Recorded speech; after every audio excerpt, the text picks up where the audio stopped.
नमस्कार दोस्तों, मैं राकेश वर्मा आप सभी का स्वागत करता हूँ आपके अपने परिवार एशन गुरुकुल पर। दोस्तों, बिहार के शिक्षा जगत का वर्तमान का जो हालात है, वह चिंताजनक होते जा रही है। आप सभी को ऐसा प्रतीत हो रहा होगा जैसा कि सोशल मीडिया के माध्यम से या फिर न्यूज़ चैनलों के माध्यम से जिस प्रकार से एससी-एसटी के पाठक यहाँ से वहाँ दौड़ते नज़र आ रहे हैं। कभी इस विद्यालय, कभी उस विद्यालय, कभी ये ट्रेनिंग सेंटर, कभी वो ट्रेनिंग सेंटर, कभी इस प्रधानाध्यापक पर कार्रवाई हो गया, कभी उस पदाधिकारी पर कार्रवाई हो गया। तो आपको लग रहा होगा कि शिक्षा जगत में बहुत बड़े जो है सुधार हो रहे हैं। लेकिन उसका ज़मीनी हकीकत क्या है? यह आपको सोचने, समझने और देखने की आवश्यकता है। साथियों, आप सभी को शायद यह जानकर खुशी हो रही होगी, लेकिन जब मैं उसकी वास्तविकता से आपको रूबरू कराऊँगा, तो आपको लगेगा कि नहीं उस शिक्षा जगत में या शिक्षा में सुधार के आड़ में कहीं न कहीं बिहार के गरीब, किसान, मज़दूर, भूमिहीन को ही नुकसान झेलना पड़ रहा है। क्योंकि उन्हीं के अधिकांश जो बच्चे होते हैं, वही सरकारी विद्यालयों में पढ़ते हैं और उनको ही सबसे अधिक नुकसान झेलना पड़ रहा है। तो आइए हम बताते हैं इस वीडियो में आप बने रहेंगे अंत तक। साथियों, लगातार खबरें आ रही हैं कि लगभग 24-25 लाख छात्र-छात्राओं का सरकारी विद्यालयों से जो नाम है वो काट दिया गया है। आखिर उस 24-25 लाख जो विद्यार्थी थे, वो कौन थे? आप सभी यदि गाँव में रहते हैं या फिर आप पढ़े-लिखे हैं, शिक्षित हैं, शहरों में भी होंगे, तो गाँव में रह रहे भूमिहीन, किसान, गरीब, मज़दूर, कृषक मज़दूर के हालातों से आप अवगत होंगे। गाँव में मुख्य रूप से ग्रामीणों का जो रोज़गार है, वह खेती-गृहस्थी होता है। बहुत सारे ऐसे परिवार हैं जिनका किसी बच्चे का जो है वो माँ नहीं है, किसी के पिता नहीं है। जब बच्चा थोड़ा बड़ा होता है तो उसका पिता के हालात सही नहीं होते हैं या फिर गलत रास्ते पर होते हैं, तो उस घर का ज़िम्मेदारी जो है वो 10 साल, 12 साल, 15 साल का जो बच्चा होता है, उस पे ही आ जाता है। तो उन्हें अपने जीवन को बहुत ही संजीदगी से जीने की आवश्यकता पड़ती है। विद्यालय में उनका नामांकन होता है, वो विद्यालय जाते हैं, विद्यालय में पढ़ते हैं, लेकिन साथ-साथ वो काम भी कर रहे होते हैं। साथ ही जब भी खेती का टाइम होता है, जैसे जब बुआई का टाइम आता है, जब कटनी का समय आता है, तो उसमें लगातार जो छात्र-छात्राएँ होते हैं, चूँकि सारे वो पूरे परिवार मिलकर के जब तक वो कार्य नहीं करते हैं, तब तक उनका सालों भर का जो है घर में अनाज उनका नहीं आ पाता है।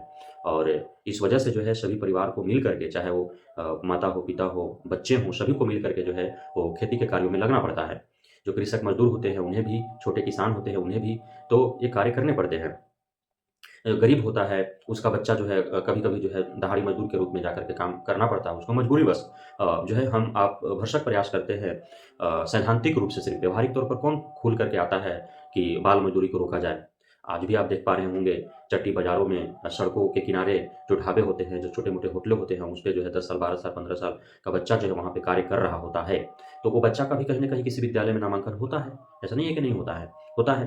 तो वो जो 25 लाख जो नामांकन काटे गए, उसमें से आप अब समझ में आ रहा होगा कि आखिर उस 25 लाख में अधिकांश लोग ऐसे ही हैं।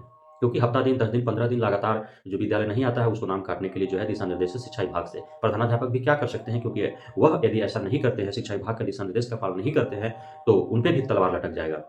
बीईओ, टीईओ भी कुछ नहीं कर पा रहे हैं इसको लेकर के। तो ये जो है वास्तविकता है कि जो 25 लाख आप आज आपको लग रहा होगा कि विद्यालयों में बहुत सारे जो है बच्चे जो मध्यम परिवार के या बड़े घराने के हैं, वो जो है सरकारी विद्यालयों में भी नामांकन करा कर के वो सरकारी लाभ ले रहे हैं और उनके बच्चे जो है प्राइवेट में पढ़ते हैं, निजी विद्यालयों में पढ़ रहे हैं। लेकिन कितने ऐसे हैं? मुश्किल से 10%, 10% से अधिक नहीं है। 25 लाख में मैं पूरे दावे के साथ कह सकता हूँ, यदि सार्वजनिक किया जाए, तो 20 लाख के आस-पास ऐसे छात्र-छात्राएँ होंगे, जो किसी भूमिहीन किसान का, कृषक मज़दूर का, किसी गरीब का बच्चा होगा। मैं दावे के साथ कह रहा हूँ, क्योंकि हम गाँव में रहते हैं, गाँव के हालात को हम समझते हैं, कि गाँव के हालात क्या हैं। फिर एससीएस के पाठक साहब कहीं पे सुनते हुए नज़र आते हैं कि वो जो सरकारी विद्यालय है, वहाँ पे गरीब, किसान, मज़दूर के ही बच्चे पढ़ते हैं, इसलिए आप सभी शिक्षक-शिक्षिकाएँ, चूँकि सरकार समय से वेतन दे रही है, तो आप जो है ईमानदारी पूर्वक जो है शिक्षा उन्हें प्रदान करें। अच्छी बात है, लेकिन उसे धरातल पे उतारने की आवश्यकता है, आपको सच्चाई की गहराइयों में जाने की आवश्यकता है। 25 लाख बच्चों का नाम काट करके आपने अच्छा नहीं किया है। आपको सर्वे करना चाहिए था। विद्यालयों से जो है वो, क्योंकि विद्यालय के जो अध्यापक होते हैं, प्रधानाध्यापक होते हैं और विद्यालय जो कमिटी होती है, समिति होती है, उसमें वहाँ के वार्ड सदस्य होते हैं, ग्रामीण होते हैं, जो सक्रिय ग्रामीण होते हैं। तो उनसे आपको सर्वे करा कर के ही विद्यालय से नाम हटाने चाहिए थे।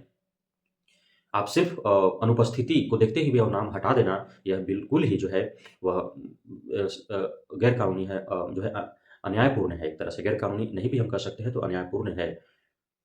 कैसे आखिर आप जो है सैद्धांतिक तौर पर के आपको लग रहा है कि जो है दिशा निर्देश दे देने से हालात सुधर जाएँगे, तो ऐसा धरातल पर होने वाला नहीं है। आप खुद से सोचिए कि जो कृषक मज़दूर है, आप देख पा रहे होंगे गाँव में बहुत ऐसे परिवार हैं आज भी, जहाँ पे सुबह यदि चूल्हा जलता है, तो शाम के लिए वो ललायित होते हैं कि शाम में जलेगा कि नहीं जलेगा। तो उसमें जो है और बहुत सारे ऐसे परिवार हैं जिनका जो अभिभावक गार्जियन होता है वो अ, दारू पीने में मस्त रहता है, जुआ खेलने में मस्त रहता है, वो कामचोर होता है, काम नहीं करता है, तो उसका ज़िम्मेदारी जो है 10 साल, 12 साल, 15 साल के बच्चे पर ही आ जाता है। आप जाइए समाज में, गाँव में उ उसके बाद आपको पता चलेगा कि कितने कष्ट में जीवन गुज़र रहे हैं लोगों का और उ उस परिवार के, उस घर के बच्चे का नाम जो है सरकारी विद्यालयों में होता है और वो इस कारणवश चूँकि उसके पास मजबूरी है उसके वजह से वो विद्यालय नहीं जा पा रहा है 10 दिन, 15 दिन लगातार उसका नाम काट दिए जा रहे हैं।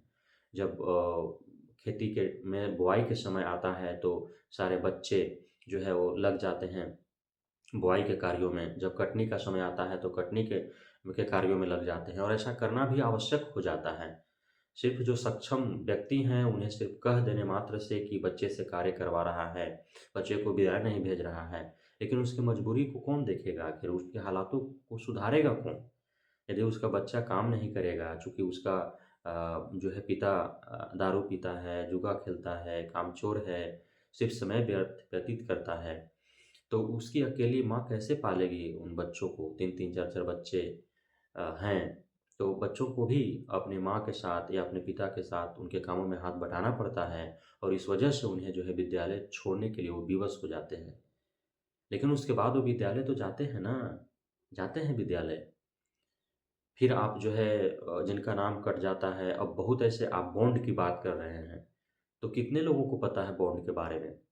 जब आप नाम काट देते हैं, तो वो जिसका बाप को अपने बच्चे के बारे में कोई उसके भविष्य के बारे में कोई उसका ख़्याल ही नहीं है, माँ बेचारी अनपढ़ है वो क उनको बॉन्ड के बारे में पता नहीं है, नाम काट देने के बाद जो है वो जाते हैं विद्यालय में कि हमारे बच्चे का नाम कट गया, उसके बाद वो सीधा हाथ खड़ा कर देते हैं कि ऊपर से आदेश है, आपका बच्चा जो है 10 दिन, 15 दिन से नहीं आ रहा है, तो नाम काटना पड़ा हमको कि ये फ़ॉर्म भर के दीजिए कि आपका बच्चा अब विद्यालय छोड़ेगा नहीं। वो फिर बॉन्ड भर के दे देती है, लेकिन उसके बाद क्या वो बच्चा एब्सेंट नहीं होगा? यदि उस डर के वजह से बच्चा एब्सेंट नहीं होता है, तो फिर बच्चे को भोजन नहीं मिलेगा। सिर्फ़ सरकारी विद्यालयों में दोपहर का 1 टाइम का भोजन दे देने से वो कुपोषण से बच नहीं जाएगा बच्चा। 2 टाइम का भोजन तो उसको घरों में ही करना पड़ता है। और 365 दिन में विद्यालय 200-220 दिन चलते हैं, उससे अधिक तो चलते नहीं हैं। बाकी के साल में 100 दिन वो कहाँ खाएगा? तो ये जो मूलभूत जो धरातलीय जो समस्याएँ हैं, उससे भी अवगत होना चाहिए ना शिक्षा विभाग को, एससी, एसके के पाठक को, कि सब हवा-हवाई दिशा निर्देश दे देने से ही मात्र से शिक्षा जगत में सुधार हो जाएँगे। एकदम से सब चीज़ बहार हो जाएँगे, ऐसा तो है नहीं। तो कुल मिलाकर के इस वीडियो का सार यही है कि जो 25 लाख जो नामांकन काटे गए हैं सरकारी विद्यालयों के बच्चों से, उसमें 70% 80% जो बच्चे हैं, वो कृषक मज़दूर का हैं, गरीब का है, किसान का है और मज़दूरों का है, बच्चे का नाम है उसमें दर्ज।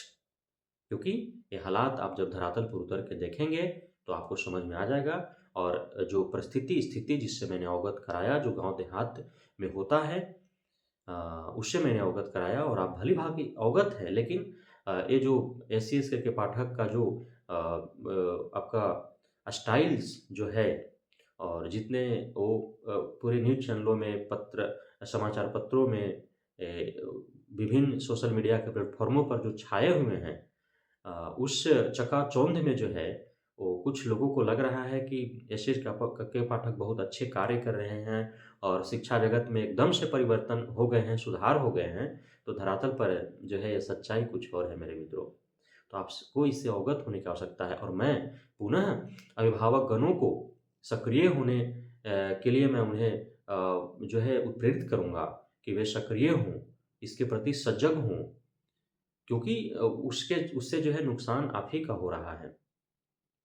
कई प्रकार के सरकारी विद्यालयों में लाभ मिलते हैं जिसकी वजह से गरीब किसान, मज़दूर, कृषक, मज़दूर के जो बच्चे हैं भूमिहीन गरीबों के जो बच्चे विद्यालय में पढ़ रहे हैं उससे वंचित रह जाएँगे। और इसका जो अप्रत्यक्ष जो लाभ है वो आप सभी अवगत हैं, उसे कहने की आवश्यकता नहीं है कि विद्यालय में जो आप गरीब किसान मज़दूर, कृषक मज़दूर, भूमिहीन के बच्चों को जब विद्यालयों में किसी प्रकार का लाभ मिलता है, तो उसका जो है आपके परिवार के लिए उस दिन कितना खुशी का होता है, उससे कितना उम्मीदें पल रहे होते हैं। तो वो कहने की आवश्यकता नहीं है। इसलिए नाम काटे जाने से उस मध्यम वर्गीय या फिर जो आपके गाँव समाज में कुछ जिसको आप जो है धनाढ़ लोग कहते हैं, जिनके बच्चे भी निजी विद्यालयों में पढ़ रहे हैं, उनसे ज़्यादा जो है आप गरीबों का नुकसान है इससे। इसलिए इसके प्रति आवाज़ बुलंद करने की आवश्यकता है। मैं यही आपसे कहूँगा, प्रार्थना करूँगा कि इससे अधिक नुकसान आप ही का है। तो और शिक्षा विभाग, एससी-एसटी के पाठक, शिक्षा मंत्रालय, शिक्षा मंत्री का भी ध्यान आकर्षित कराना चाहूँगा इस ओर कि इससे धरातलीय जो समस्या है, उससे जो है अवगत होने की आवश्यकता है और कोई भी कार्य जो है अटेंडम कराने की आवश्यकता नहीं है। बस आप वहाँ से दिशा निर्देश दे दिए, बस यहाँ से आप कि 24 घंटे के अंदर मुझे चाहिए हर हाल में।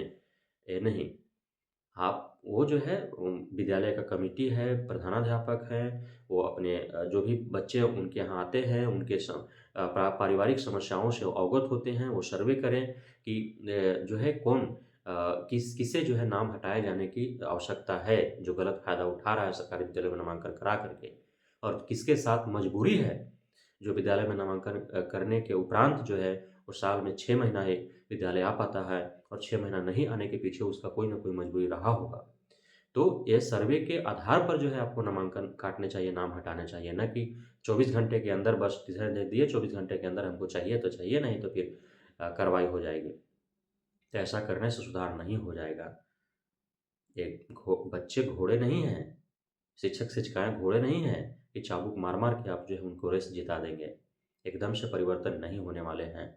मैं पहले भी कह चुका हूँ, आज भी कह रहा हूँ और एससी-एसटी के पाठक साहब आपको स्मार्ट वर्कर बनने की आवश्यकता है, मज़दूरों की तरह हार्ड वर्कर नहीं। 12 बजे रात में भी आप कहीं चले जा रहे हैं, विद्यालय खुलने से पहले चले जा रहे हैं, तो ठीक है, सुधारात्मक कार्रवाई करें आप, लेकिन ऐसा नहीं कि आपके सुधारात्मक कार्रवाई के आड़ में जो है वो दमनात्मक हो जाए, दंडात्मक हो जाए और समाज और का नुकसान होने लगे, छात्र-छात्राओं का नुकसान होने लगे, शिक्षक-शिक्षिकाओं पर आफ़त आन पड़े, तो इसमें सुधार करने की आवश्यकता है। बहुत-बहुत धन्यवाद आप सभी साथियों का हमारे साथ जुड़े रहने के लिए, बने रहने के लिए, हमें इतना प्यार देने के लिए, हम पर विश्वास बनाए रखने के लिए। जय हिंद।